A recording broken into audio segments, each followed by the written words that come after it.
Welcome everybody to the Fireside chat this evening. Sorry, we weren't too sure what was going on with the sound, but hopefully you can hear me now. And we're just doing a different Safari TV highlights from what you've been used to. And obviously we're doing it on a Sunday now instead of a Monday.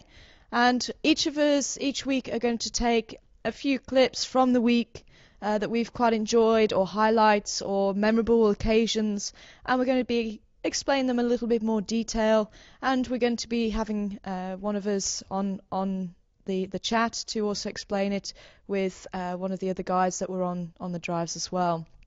So I've got about 5 clips for you this evening. I really hope you do enjoy the selection. We've had quite a phenomenal week for birds, and also quite a lot of the smaller animals, but in the mixture we've had a lot of elephants and a couple of the leopard towards the end of the week, and also at the beginning as well. So hopefully you'll enjoy what I've selected, and as I say, we will be going into a little bit more detail with some of it. So for those of you who don't know me, my name's Tara, and I have Patrick joining me this evening, so he's going to be talking a little bit more detail as well. Do you want to say hello, Patrick? Hi, good evening, everyone. My name is Patrick, and I'll be joining Tara this evening on the Fireside chat. And as she's already given you details what she's going to be talking about this evening. So good to see you again. Awesome. Thanks for joining me, Patrick. Okay, so if we can roll the first clip, and you'll see what I have chosen to begin with, and we'll discuss it a little bit after this. The Styx Pride, after a few days of absence on Western Gowrie, were found down in the south, and we're all hoping that they were going to stick around for a few days. 4 out of the 8. Not sure where the other 4 are at the moment. Looking quite tired after possibly a busy night.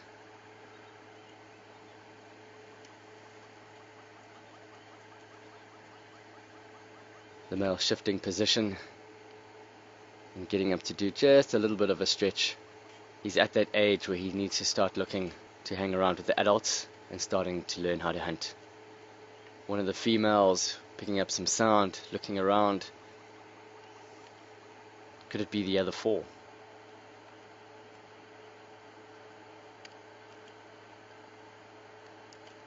Some beautiful moments here between 2 sisters. This female now picking up some scent, pulling all of this together, some sounds and smells, and eventually settling down in the cool earth.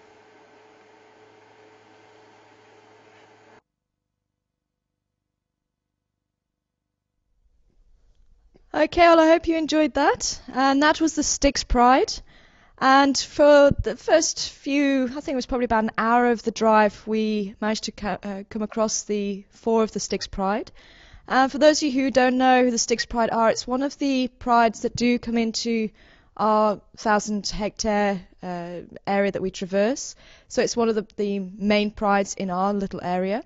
And what's been quite interesting is you saw that there was 4 there. We have the 3 females, fairly young females, roughly around 2 years old, with the young male who's roughly around that age as well. And they were obviously on their own, without the adults. Now the Styx Pride have somewhere about 8 in the pride, possibly a 9th, but she hasn't been seen for quite a while. And what's been quite interesting is the youngsters have been around here for a few days, and the adults have been down in Mala Mala, and we found that out probably about 2 or 3 days ago now. And it could be that the older females have been with the Mapoka males. And Patrick was actually on camera that day, and one of my very favourite shots within that little clip was obviously having the sunrise, and we had the female, and she was looking off into the distance. We had a few flies in the shot, and she was sort of backlighted, and I thought it was an absolutely beautiful shot, Patrick. I really enjoyed seeing that one. And I think he had some wonderful shots of the cat stretching as well, and busy just sort of mooching around and just being lions, being lazy, and just enjoying the morning sun. And believe me, it was fairly chilly to begin with, so it was quite nice to warm up. Patrick, as I say, I just want to come back to what's been going on, because we've Obviously been seeing the youngsters but not the adults, and we've been hearing a lot of calling, and I think actually a couple of days later we heard that there was some of the pride up in the north, and say they had been down in Mala Mala. So what do you think's been going on recently? Because as I say, I've got my theories, but I'd like to hear from you as well. Okay, cool. Thanks very much, Tara. It's just very, very difficult to actually say what is going on with Stick Spider at the moment. As Tara explained, that we've been seeing the youngsters on their own without the mothers. And what I would say, in my personal opinion, is that the mothers are probably mating with the mpogos down in the Mala Mala area, so that's why we've been seeing these youngsters on their own, and they've been doing absolutely well. I mean, they took down the Impala in quarantine a few days ago, and they also had an underkill in the Touchwood, and apparently they also made another kill in the south in Little Gallery property. So I think they just got to the stage where it have to be on their own, in independence life at the moment. So since they disappeared, then we haven't heard anything that they have rejoined the females down in the Mala Mala, but they obviously cut across to the south into Mala Mala area. So we aren't actually quite sure what is happening at the moment, but what I have seen and experienced, I think the cubs will be on their own for good. So they're just moving around the moment, maybe just trying to establish their own territory, which I think is still very early for them to establish their own territory. So they'll probably stick around for a while until they settle down and establish their own territory. Yeah. Thank you very much, Patrick. Excuse me. And what we did hear probably about a day ago now is that they had rejoined in the south. So it could be that that's what they're doing, as you say, that they're splitting off from the pride and looking for their own territory. Just to give you a bit of background with the Mapocos, they do tend to kill other lions, and fairly young cubs as well, and fairly older cubs. So it could be that's why that the females have sort of been keeping the cubs out the way. I did notice one had a bit of a cut on her head, and I wonder if they did come into contact with the Mapocos and they moved out of the way just to stop being injured further from them. Quite possibly, as I say, it's quite a lot of speculation obviously from our side, but I thought it was quite an interesting scenario because we've only been seeing the youngsters and not the adults. So thank you very much for your thoughts on that, Patrick, as well. Okay, so we're going to roll on to the next clip now. Just a couple of different animals for you, and I'll explain to you why I picked these ones this week. Beautiful grey heron sitting perched on a dead tree at Gari Dam, looking out for possible prey.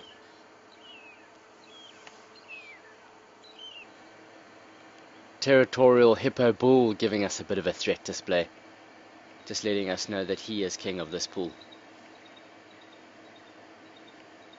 and also keeping a beady eye on us, making sure we don't put a foot wrong into his water.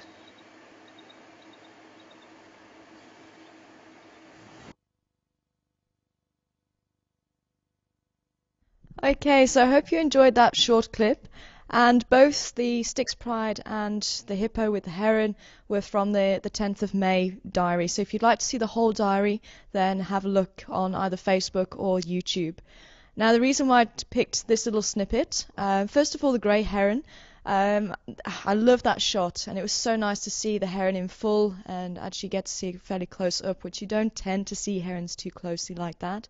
But also this heron, I'm pretty sure, is the same one we've been seeing for well over a month now, off and on, but especially this week we've been seeing it a lot, and it's wading into the water. It's very, very unusual. And again, if you go through some of the TV diaries from this week, you'll see on a couple of occasions we've got the heron actually moving into this very, very deep water. I can't explain it. I'm not too sure why it's doing it, unless it was trying to cool off as well as looking for food. But I would say it was just far too deep for it to maneuver nicely. Maybe there was a few frogs on the surface of the water it was looking for. I'm not entirely sure. Have you got any thoughts on that, Patrick? Have you sort of seen that before, or because I certainly haven't seen it before, and I know a lot of the viewers are also saying they've never seen that before. Have you ever seen it? No? No, it's just a very, very unusual behavior for the heron to actually submerge under the water and that kind of thing. I've also never seen a heron doing that before, so it's very weird, and I must say. So I would say, I mean, I agree with what you're saying. Maybe this was just looking for some frogs or any food under the surface of the water, because I mean I've never actually seen a heron swimming under the water like that. So yeah, I can't really comment much on that. Yeah, so it's a very, very unusual behavior. Yeah, as I say, I've been enjoying it, I must admit. And I also wanted to keep the hippo in, because you don't tend to see the display too often like you saw in that clip. Obviously, we've been seeing the babies doing it a lot, so it's been quite nice to show an adult actually showing off the teeth, and that is a threatening display, as Jared said in the video diary there, where they show off how big their tusks are, and obviously to intimidate. And one thing I did notice, and if you missed it, go back into the Safari TV diaries and have a look in the right ear. And I noticed there was a tear in it. Now, I remember some of the viewers saying when I first arrived that Mungo, one of the dominant male hippos, has a tear in his right ear. So I'm pretty sure this could be Mungo. So I'm hoping some of the viewers who have been misseeing Mungo, have a look at him and see what you think as well. So that's the hippo and the heron. And we're going to move on to May the 11th, and there's a couple of highlights for me again this time. We're going to start off with, obviously, the leopard that we saw, Whitecloth and her son. So have a look at this, and we'll just quickly talk about it afterwards. And what a rare treat for us. We find two leopard who we don't often see here, the young cub and his mother, Whitecloth. A little bit nervous of the vehicles, but again, he has settled down a lot more than when he was very, very young. And Whitecloth, you can see how beautiful those astonishing blue eyes are.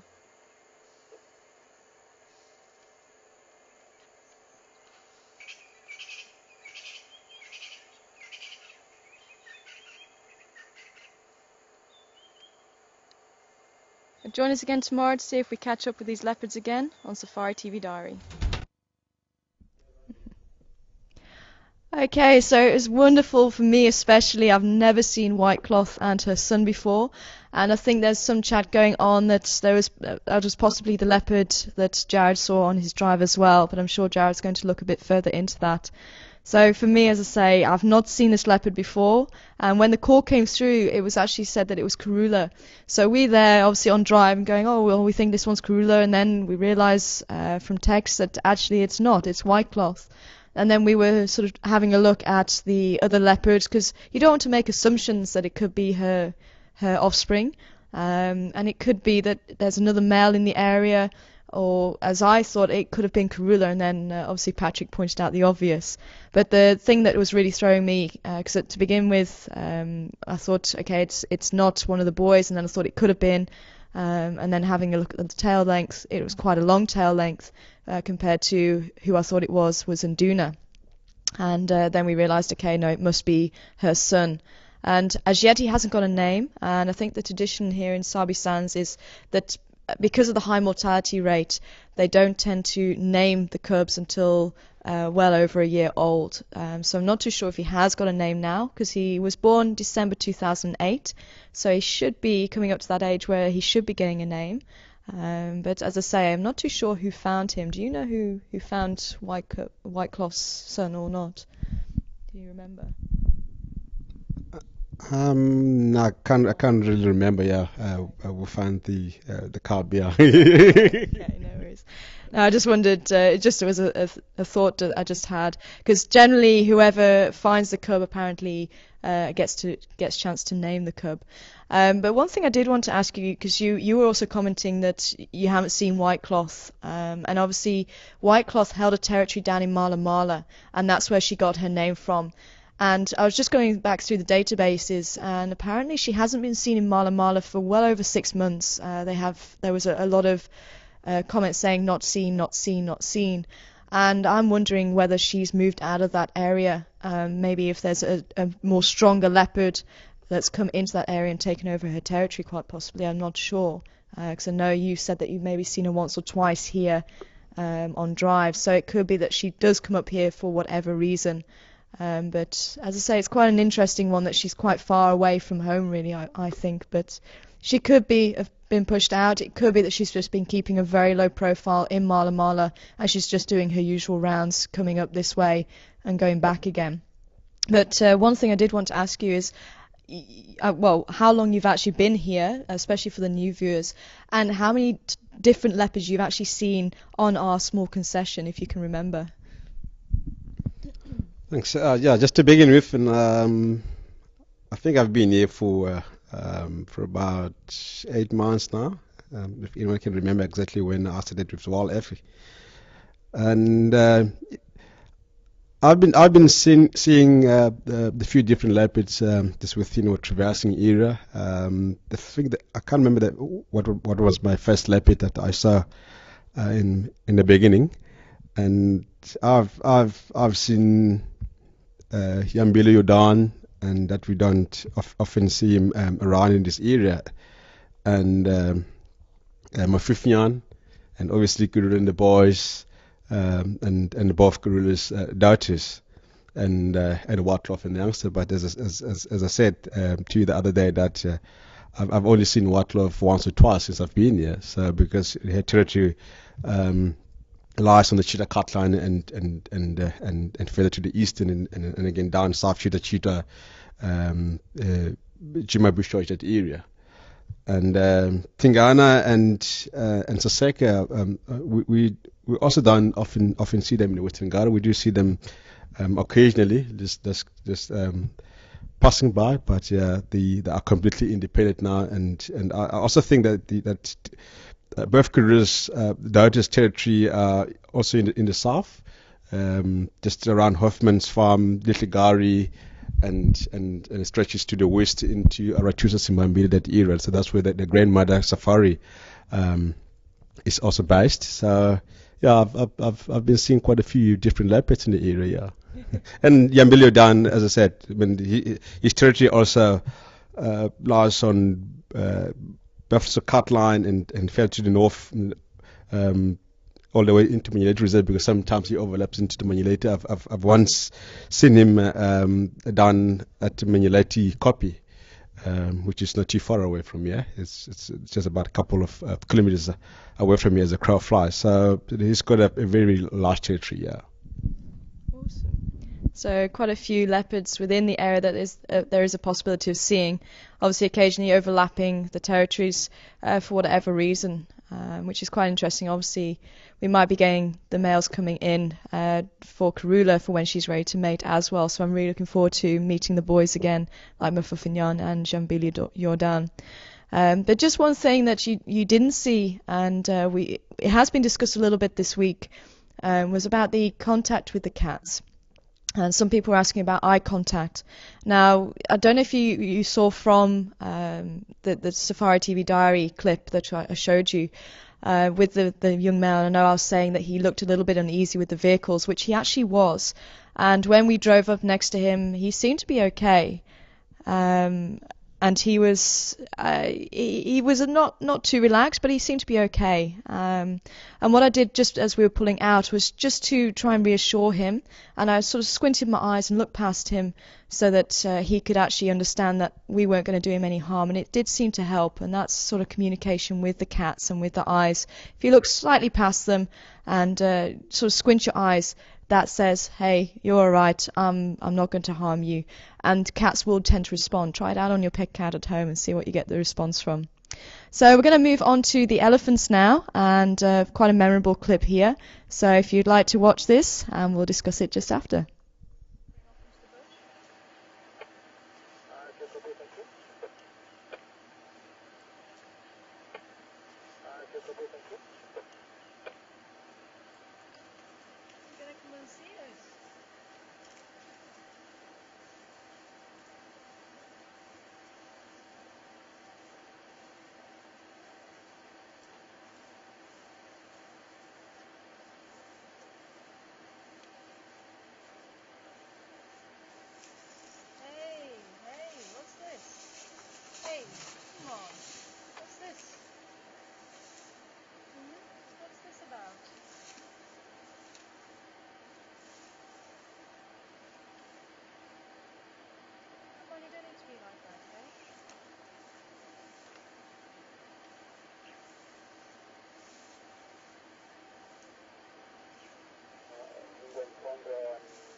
Okay, sorry, we're just waiting for the confirmation that the clip had finished. So just to show you, I mean, this for me was possibly the moment that stands out for this week. And again, Patrick was with me as cameraman there, and we quite often get told or get asked, how do you handle a charging animal? And for me, this animal was definitely not happy. And when we approached this herd, there was something that had already unsettled them. And I said to Patrick, I'm not happy about going too close to these animals because they already look unsettled. But I was hoping that they would settle down eventually and then go about their business. So that's why we actually parked quite far away from them, just so we could actually get you guys to see the elephants at least as they were moving into the bush. And they seemed to be okay. They were sort of busy grazing and things. There was possibly a predator around that upset them, maybe a bull around, we're not too sure, but they certainly weren't too happy. So I just kept my distance, and most of the herd were fine, but it was this one female that had one tusk, and she decided no, she wanted to tell us she wasn't happy, and it was a difference between a warning charge and a full-on charge. And for me, this was a little bit more than a warning charge, because you generally get ears flapping, the trunk held high, and also quite a lot of sound, but there was no sound, and she just suddenly came. And I think she was kind of slowed down because if you notice, she had to weave in amongst a few trees. But she came very, very close to the jigger, maybe about 1.5 meters, which obviously you don't sort of get the perspective there. But for me, she definitely did say, hey, I'm coming for you. And then something said to me, don't shout. So I felt that was going to make matters worse. So that's why I just sort of talked to her very softly and just said to her, what's this about? Just so that she could understand, look, I'm not going to be threatening to you. I don't understand why you're being threatening to me. And I think it actually did work. You can see she backed off. And obviously from that clip, you don't see that she backed off back to the herd. And then they did walk away. And we actually met her again the next day, and she seemed to be quite fine. So I think there was something that just put them on edge. And she was just a bit uneasy with us being there. I don't know. I just wanted to ask Patrick really sort of his thoughts, because obviously he's the cameraman, and I wondered if he actually realised how close she came, because obviously looking at the camera and you're sort of busy filming and you don't often get a perspective. Did you actually look up at any point and sort of go, did you think this was going to be a real charge? Or I just want to get your thoughts on that one. Okay, that was probably the highlight of the drive that morning, and I was also saying it was like more than a charge, but and at the same time, I was probably say it was like half, like half charge and a bit of a serious charge, but I don't think it was a serious charge, because as you explained, when the ears were out and the head were up, and then it was also holding his trunk just quite far off the ground. So he was like, okay, guys, just back off. I'm here. Please just respect my space. So I think, yeah, it was a kind of a half, and then the way I look at it. So, and because obviously you've been in the industry for years, if it's serious charge, and the ears will be flat in the trunk, tucked, it's between the front legs, and then lower the head, and then it comes like that. So he was this, but in that particular case, and he was like, okay, ears out, head up, so like, okay, I'm here, just please respect, and that kind of thing. So it was not, I don't know, I mean, but I mean that's the way I look at it, yeah, because he literally just like, as we started talking to him, and then she literally stopped and then back off, and so it was not a serious charge, yeah. So. Yeah, as I say, I definitely feel that she definitely picked up on what I was trying to say to her, definitely. Did you realise how close she was? Yeah. Yeah, she was actually quite close. I mean, honestly speaking, and I was, like, I've got the camera, and I was looking on the camera screen, and I saw this elephant like rustling through the bushes, and I look up like that, and I forget about the camera, and I immediately like concentrated at the camera at the same time. So like, okay, but I also had like, okay, what's going to happen over here? Okay, and then I realized, okay, ears are out, and then heads are up, and it's like, this is not too serious, yeah. but it was hilarious, yeah. No, it was. It was definitely an adrenaline rush, and as I say, that was sort of the first time I've been really sort of charged like that by an elephant. So it kind of was instinct on what to do, just from other reactions from other animals, and obviously my training as well. But it was still quite incredible, that moment. But as I say, I still don't fully understand what happened that day, and why, but I don't think we'll ever know. But let's say, as he said, I think it was a half and half charge, sort of kind of meaning it, but still a bit of a warning there as well. But as I say, there was only one split second where I thought, is she really going to put a tusk in Jigger? I did have that one split second, and then I realised, okay, no, she is slowing down when I spoke to her. So yeah, quite an awesome experience, and I'm glad a lot of you were able to share it with us. So I just wanted to show you that, and obviously explain to you what was happening there as well. And then I'm going to just go in for the last few minutes, just with some very calm elephants, which was also a highlight. Unfortunately, we won't be able to speak too much about it, but again, we had some very close encounters, both myself and Patrick driving this time. But it was quite amazing to have a dust bath with the elephant and a few bits and pieces in there. So have a quick look at this, and then we'll be back. And one of the youngsters taking his chance with these two massive cantankerous beasts and deciding it's not worth it. And the rhinos can get on with their sleep again.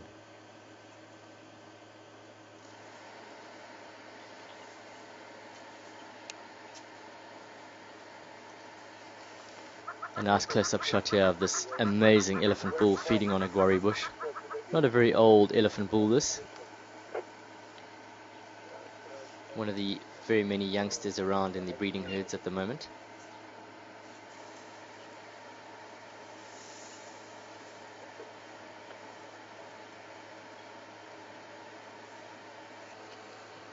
A young bull coming to inspect the Jigger, sniffing the high lift jack in the front, deciding no worries here, we'll carry on going.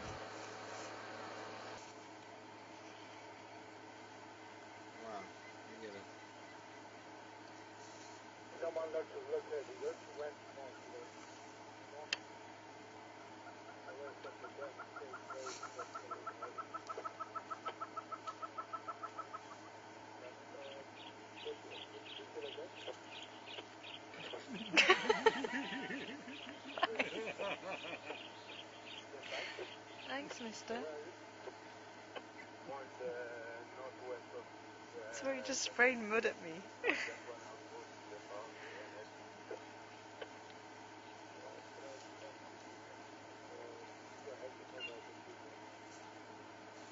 Very close to elephant bull.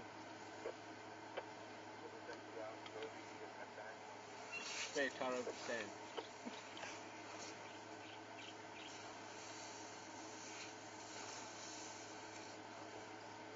Does it happen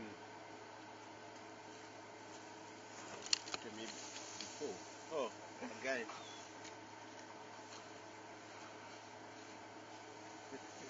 He's actually bathing himself now. That is enough.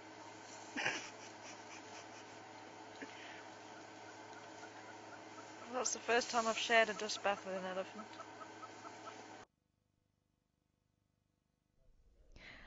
Okay, well, I hope you enjoyed that. As I say, there are some wonderful moments there of the elephant sniffing Jigger, and obviously both myself and Patrick really enjoying sharing the dust bath with the elephant. So I just wanted to show you the two extremes of what elephants are capable of. And obviously you have to still remember respect is the key with these animals. It really is. Whichever animal it is, as long as you respect them, I'm sure they pick up on it. And as I say, even that bull, you could see he had a bit of that stance, sort of head up, ears out, and he kind of came up to us and was like, what are you doing, sort of thing. And then he completely relaxed and realised we weren't a threat. And as I say, that's the first time I've had elephants throwing snot at me before.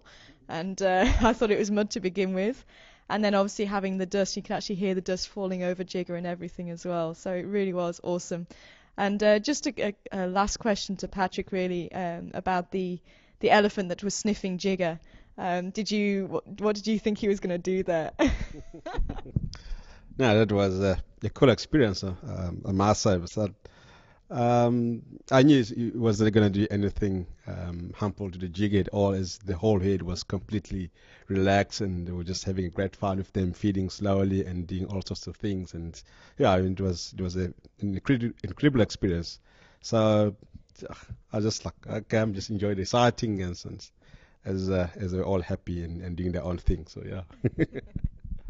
Well, I know both of us had huge grins from ear to ear after that experience with the whole herd, and they literally were all around us, and seeing the little baby, and oh, it really was awesome. So we've had some fantastic sightings this week, and as I say, the elephant's definitely the highlight, and even having that little elephant charging at the rhinos trying to sleep there was just wonderful. It was just classic.